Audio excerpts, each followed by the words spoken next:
Сәлеметсіздер ме менің YouTube көрермендерім? Менің каналыма тіркелмеген болсаңыздар, міндетті түрде тіркеліп қойыңыздар. Сіздерге бүгін асқабақтың бауырға қалай пайдасын тигізетінін айта кететін боламын.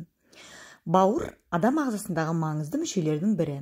Оның негізгі қызметі қанды улы заттардан және ыдырау өнімдерінен тазарту. Бауырдан өткеннен кейін тазартылған қан тек пайдалы заттарды тасымалдаумен басқа мүшелерге оралады. Мұндай жүктеме кезінде бауырдың дұрыс жұмыс істемеуі таң қаларлық емес.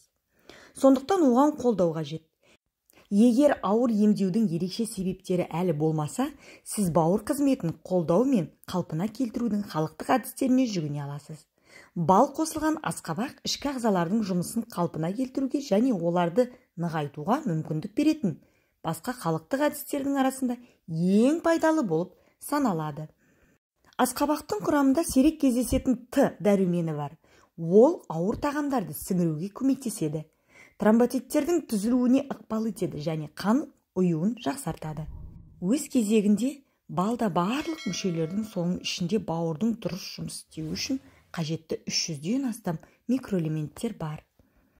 Бауырды емдеуге арналған балмен асқабақ жасаудың дәстүрлі тәсілі асқабақ балының нектарлы рецепті. Сіз осындай тәтті, бірақ өте пайдалы сусын көп күш жасамай-ақ жасай аласыз. Оның құрамы кішкентай асқабақ 3 килограммға дейін 1 дана керек болады. Табиғи бал сұйық болу керек. 1,5 ас қасық. Енді дайындау әдісі. Асқабақ мұқият жуып аламыз.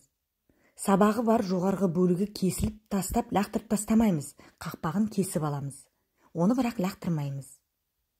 Содан кейін сіз ішіндегі жарамсыздарды, тұқымдары мен талшықтарын мұқият алып тастауыңыз керек. Бұл жағдайда целлюлоза қалуы керек.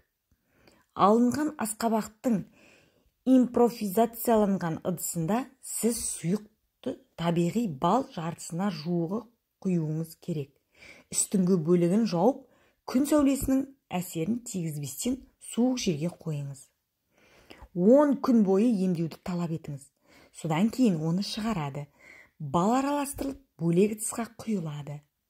Бал асқабақ шырынын күніне 3 рет 1 ас қасықтан ішу ұсынылады. 3 апта бойы тамақтанудан 25-30 минут бұрын өнімді тоңазытқышқа сақтау керек. Сіздерге менің ақпаратым ұнаған болса, менің каналыма тіркеліп қойып, колокольчикті басып қойыңыздар, мен сіздерден бірінші болып шығатын боламын. Күнделікті сіздерге пайдалы ақпараттармен бөлісіп отыратын боламын.